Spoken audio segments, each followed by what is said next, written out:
The vast, domed chamber of the Galactic Empire Council buzzed with tension, its ornate architecture resonating with the weight of the decisions being made. A holographic map of the galaxy hovered in the center, its highlights marking human territories as scattered, insignificant specks. "They are a nuisance," one counselor scoffed, his scaled hands slicing through the air. "Fragmented, primitive, barely scratching at the edges of galactic relevance."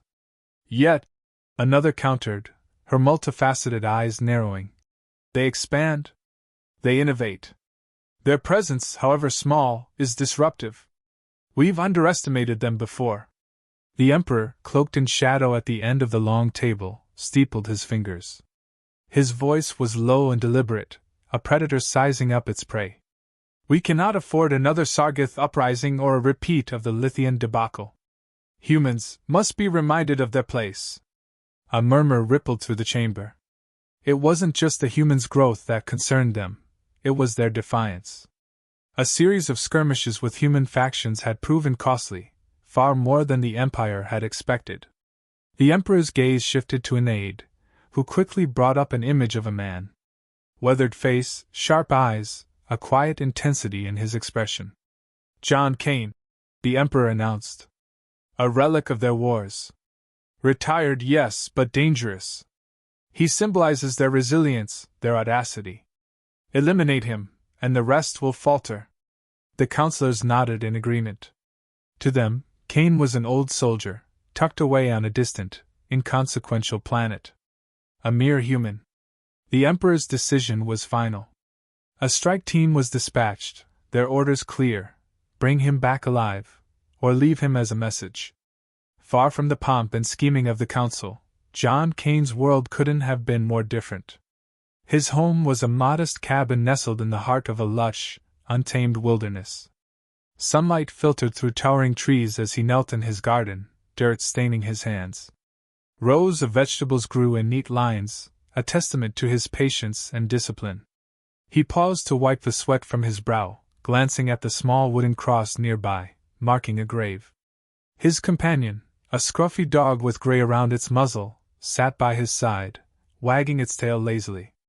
Kane's life was peaceful, but there was a tension in him, a coiled spring never fully unwound. His movements were deliberate, his senses always attuned to the world around him. He had earned this peace, fought and bled for it, yet he knew it was fragile. The Empire's ship descended through the atmosphere like a hawk spotting prey. Its sleek black hull reflected the sunlight as it touched down in a clearing not far from Kane's home.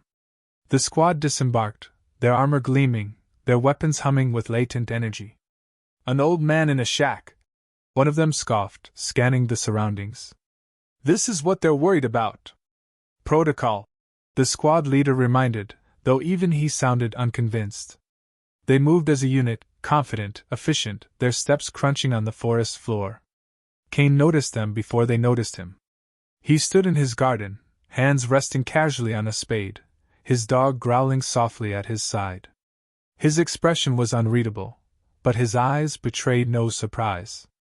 The squad leader stepped forward, weapon raised but not aimed. "John Kane," he called out. "By order of the Galactic Empire, you're to come with us. Cooperate, and this will be quick." Kane's gaze shifted between them, assessing, calculating. He set the spade down slowly and straightened. His voice was calm, steady. "You shouldn't have come here." The leader smirked. "You don't have a choice, old man." The dog barked sharply as the soldiers began to spread out, circling him. Kane's expression hardened. He took a step back, his hand brushing against a nearby table where a knife rested, its blade sharp and worn from years of use. "I gave up fighting a long time ago," he said, his tone almost wistful. "But if you've come to take that piece away," his hand tightened around the knife, "then you'll learn why they used to call me the Baba Yaga." The squad leader hesitated, a flicker of unease crossing his face. But before he could respond, Kane moved. The soldiers advanced with military precision, their boots crunching against the forest floor as they approached the cabin. Kane stood by the porch, his expression unreadable, hands loose at his sides. He raised them slowly, a calculated gesture of surrender, his eyes scanning their formation. Every detail registered: the placement of their weapons, the weight of their armor, the gaps in their ranks. "Don't try anything stupid," the squad leader barked, motioning for 2 soldiers to flank Kane. "You're coming with us." Kane nodded slowly, his demeanor passive, almost disarming. "You've got me," he said, his voice steady. "No need for trouble." One soldier, younger than the rest, sneered as he stepped closer.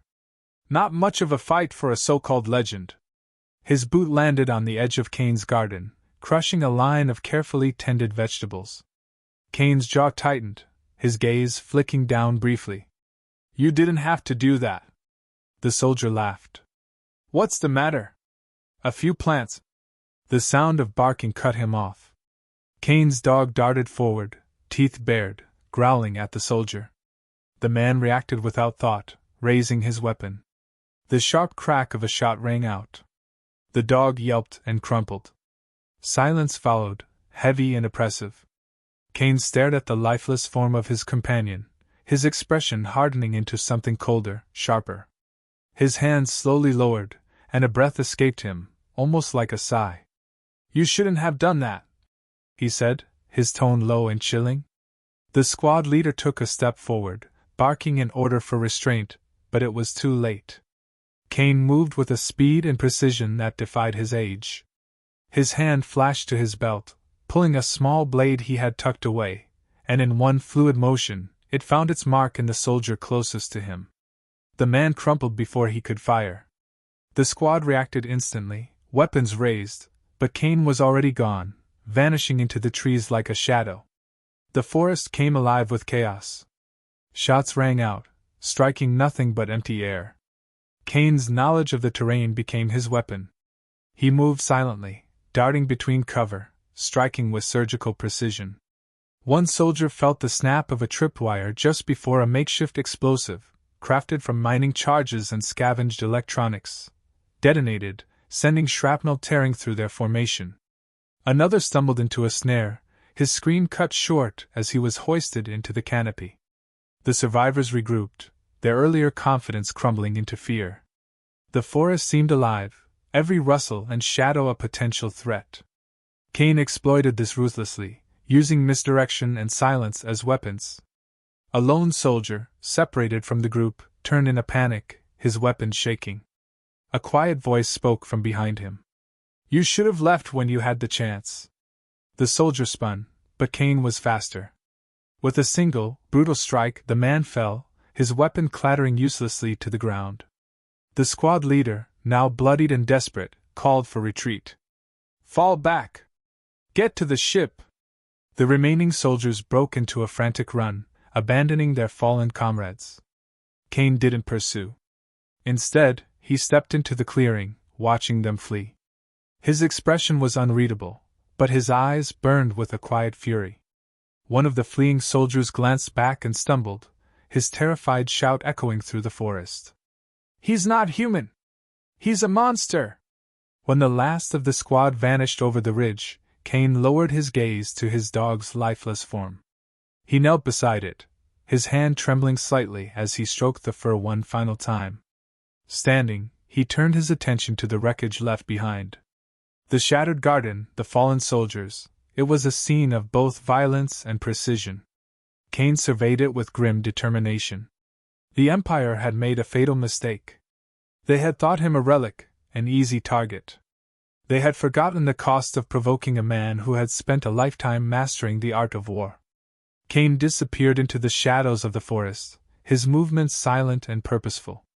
The legend of the Baba Yaga had been reignited, and those who survived would carry the story back to the Empire. But Kane knew they would return. And next time, he would be ready. The Emperor's rage was palpable, his voice cutting through the tension of the council chamber like a blade. The failure of the first squad had become a stain on the Empire's reputation, one that could not be ignored. "They were not just defeated," he growled, his glowing eyes narrowing. "They were humiliated. By one man." He turned to his generals, his tone sharp and unyielding. "Deploy a strike force. No less than a battalion. Equip them with our finest weaponry, Our most advanced tracking systems. I want him captured or annihilated. No more games. A fleet was mobilized within hours. Massive carriers streaked through the void, their hulls bristling with weapons designed to subdue entire planets. Among them, the strike force prepared, their commanders emphasizing the need for precision, overwhelming force, and zero margin for error. On the distant forested planet, Kane worked tirelessly, the quiet rhythm of his preparations matching the tension that hung in the air. He knew they were coming. The survivors would have given them everything they needed to find him again. This time, it wouldn't just be a squad. This time, they would come in numbers. Kane's cabin became a command center. Blueprints, hastily sketched on scraps of paper, covered the walls. A small array of salvaged electronics hummed faintly, a crude but functional system he had pieced together over the years. He mapped the terrain meticulously, every elevation and choke point committed to memory. He scavenged the wreckage of the previous skirmish, turning discarded weapons and armor into improvised traps. Tripwires lined the forest floor, and hidden explosives were buried beneath the leaves. He crafted decoys and false signals to confuse their scanners. As he worked, his mind wandered to the past. Brief flashes of battles long gone filled his thoughts, the screams of comrades, the scent of fire and blood. He had walked away from that life, vowing never to return. But peace had always been a fragile thing, easily shattered. One memory lingered, sharper than the others. A decision he had made during the war, one that had saved lives but cost others dearly. It was the choice that had made him the legend they now sought to destroy. He shook the thought away, focusing instead on the task at hand. The Empire's forces arrived with the precision of a well-oiled machine. Troop carriers touched down in a coordinated pattern, disgorging wave after wave of soldiers clad in advanced combat armor. Drones buzzed overhead, their scanners sweeping the terrain for any trace of their target. They moved methodically, tightening the noose around Kane's location. The commander, a seasoned veteran, barked orders through his comms. No mistakes. Flush him out, secure the area, and neutralize resistance. The first explosion caught them off guard. A squad was advancing through a narrow ravine when the walls erupted, sending rocks and shrapnel tearing through their ranks. Before they could recover, a second trap triggered, collapsing a makeshift bridge and cutting off their retreat. Kane's strikes were precise, calculated to sow chaos and confusion. He used their own tech against them, hacking into a downed drone to feed false coordinates. The soldiers chased phantoms, only to find themselves funneled into ambushes. A group of soldiers, pinned down by sniper fire, tried to locate their attacker. The shots seemed to come from multiple directions, but Kane was nowhere to be seen. His skill in evasion was matched only by his ability to exploit their fear. The commander regrouped what forces he could, trying to reassert control. "He's one man!" he shouted, his frustration boiling over. "Find him!" But it wasn't that simple. Kane wasn't just fighting them, he was dismantling them. Their confidence eroded with every failed maneuver, every comrade lost to an unseen trap. As dusk settled over the forest, the Empire's forces found themselves battered and disoriented. Kane struck one final blow, detonating a series of charges that severed their comms and power supplies. In the ensuing darkness, he appeared among them like a ghost. One soldier raised his weapon, only for Kane to disarm him with brutal efficiency. Another tried to flee but tripped a wire, a flash of light marking the end of his escape. The survivors, few and scattered, could do little but retreat. When the chaos subsided, Kane stood alone in the clearing, the wreckage of the Empire's arrogance around him. He retrieved a salvaged transmitter, his voice calm but resolute as he broadcast a message to the Empire. "You came here thinking I was an old man to be silenced. You've lost lives, resources, and your pride. Leave me be, or face the consequences. I promise you this, next time, it won't just be your soldiers who pay the price." He ended the transmission and tossed the device aside, his expression unreadable. The forest was silent once more, but Kane knew this was far from over. The Empire would come again, stronger and more determined. But so would he. The survivors limped back to the Empire's stronghold, their ranks decimated and morale shattered. They spoke in hushed tones, their eyes hollow with the weight of what they had endured. The name spread among the ranks like wildfire, Baba Yaga. It was no longer just a man they had faced, it was something far more terrifying, a specter of death and vengeance that had taken the form of John Kane. The tales grew with each retelling. Soldiers described traps that appeared as if conjured from nowhere, the forest itself turning against them under Kane's control. Others spoke of his ghost-like movements, striking from the shadows and disappearing before a counterattack could even be formed. The survivors were no longer seen as war heroes but as broken remnants of the Empire's hubris. The Emperor was livid. Reports of the operation's failure had reached the fringes of the Empire's territories, spreading faster than their propaganda machine could suppress. Fear was infectious, and the stories had taken on a life of their own. "You let one man defy the might of the Empire," the Emperor hissed during a private council meeting, his gaze piercing each of his generals in turn. "If this continues, we'll have more than just insurgent whispers. We'll have open rebellion." Despite the Emperor's iron grip, the propaganda campaign faltered. Even the most embellished accounts of Kane's so-called cowardice or treachery couldn't drown out the raw truth of his resistance. Videos leaked by disillusioned soldiers showed the carnage left in Kane's wake, evidence of his tactical brilliance, and the devastating toll he had inflicted. In distant star systems, whispers turned to discussions. Other alien species, long under the Empire's heel, began to re-evaluate humanity. To some, Kane's defiance was a beacon of hope, to others, a reminder of humanity's dangerous potential. On his isolated planet, Kane was no less vigilant. He sat before a makeshift console, scanning intercepted galactic communications. His rugged features were illuminated by the faint glow of screens displaying reports, troop movements, and encrypted messages.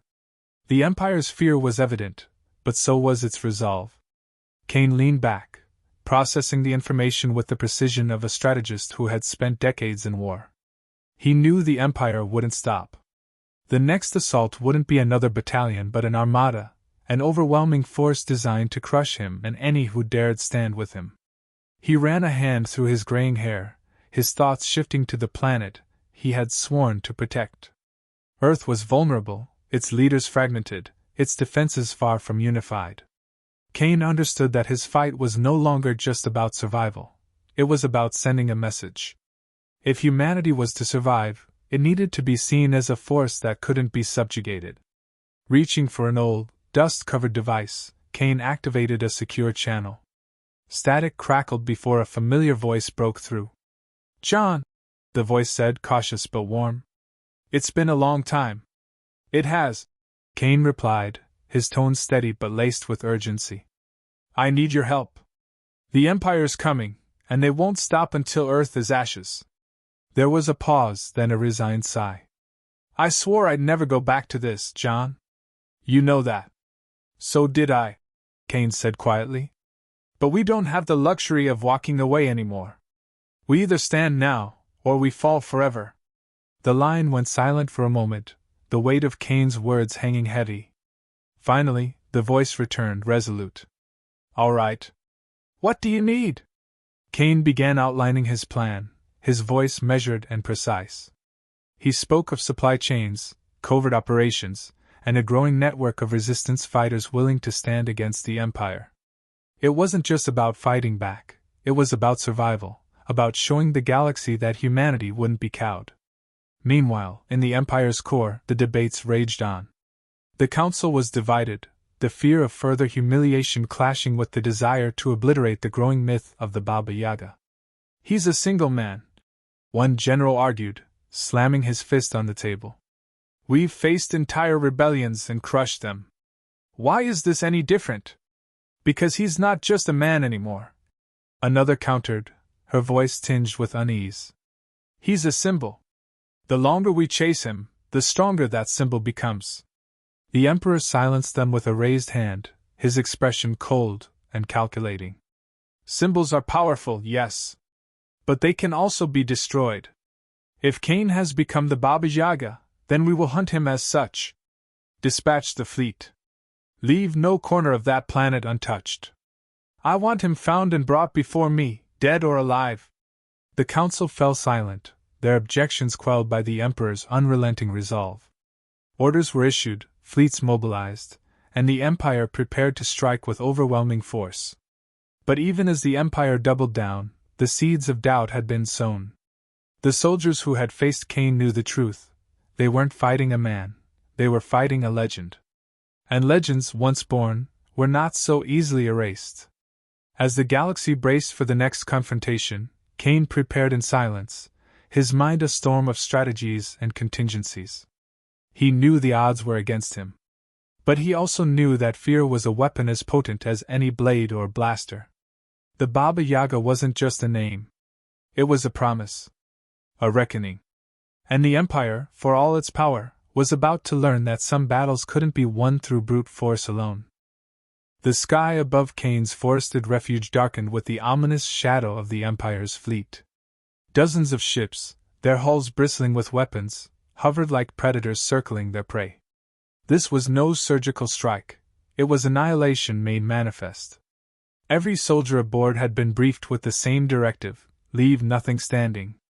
Cain stood at the edge of the treeline, his face impassive as he watched the ships descend. Around him, the forest seemed alive with latent energy, its tranquility masking the elaborate trap he had spent weeks preparing. This was no longer just a fight for survival. It was humanity's declaration that they would not be subjugated. The fleet's first salvo lit up the sky, bright streaks of plasma carving through the atmosphere. Explosions rippled across the landscape, but they struck nothing of value: decoys and abandoned equipment planted by Cain to mislead their sensors. The Empire's firepower, for all its might, was reduced to a show of wasted energy. Cain's voice broke through the Empire's calms, calm and measured. "You've made your point. Now it's my turn." From the forest emerged a wave of drones, cobbled together from salvaged Empire tech and human ingenuity. They darted into the air, their small frames nimble and hard to target. Some emitted electronic countermeasures, scrambling the fleet's targeting systems. Others carried payloads of high explosive charges, diving into critical weak points on the Empire's ships. The fleet responded with a barrage, but Cain's drones were too numerous and too coordinated. Each loss was a calculated sacrifice, drawing the Empire's fire away from the forest below. Meanwhile, Cain's allies, scattered across the galaxy, made their move. Hidden cells of resistance fighters launched simultaneous strikes on key Imperial installations, diverting resources and sowing chaos. Communications faltered as encrypted messages flooded the Empire's networks, spreading confusion among their ranks. Back on the planet, Cain's true traps sprang into motion. He had studied the mineral composition of the area, discovering pockets of volatile ore beneath the surface. Using precise charges, he triggered a controlled detonation that sent shockwaves rippling through the ground.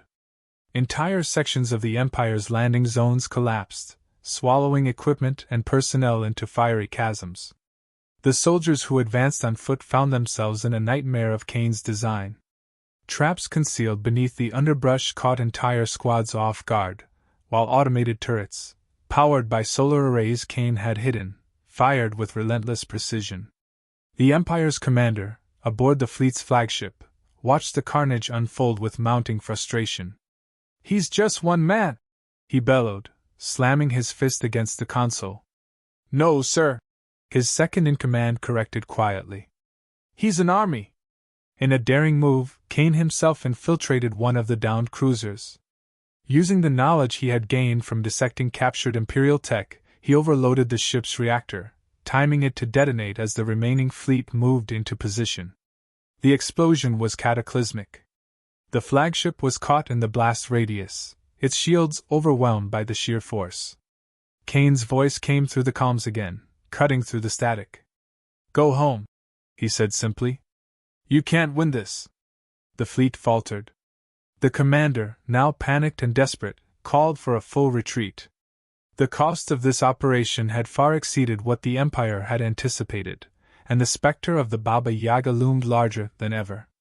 As the ships ascended, Cain emerged from the shadows, his silhouette framed by the fires of the battlefield. The soldiers who remained couldn't bring themselves to fire. They simply watched as the legend stood before them, unbroken and unyielding. When the last of the Empire's ships vanished into the sky, Kane returned to his cabin. The forest, though scarred by battle, still held a quiet resilience, much like the man who had defended it. He walked through the remnants of his garden, pausing to replant a small sprout that had somehow survived the chaos. His transmitter buzzed to life, an incoming message from one of his allies. "It's done," the voice said. "The Empire's licking its wounds, but they won't stay down for long." "They never do," Kane replied. He looked toward the horizon, where the faintest traces of dawn were breaking. "But now they know what happens when they push too far." He ended the call and sat on the steps of his porch, his gaze distant. The galaxy would remember this day, not just as a victory for one man, but as a testament to humanity's resilience and ingenuity. The Baba Yaga had returned to his quiet life, but the myth endured, spreading to the farthest reaches of the stars. Kane knew that his fight was far from over, but for now, the galaxy had been reminded of a simple truth: humanity was not to be underestimated. And when the Empire came again, they wouldn't face a lone man. They would face a united force, forged in the fires of defiance, with a legend at its helm.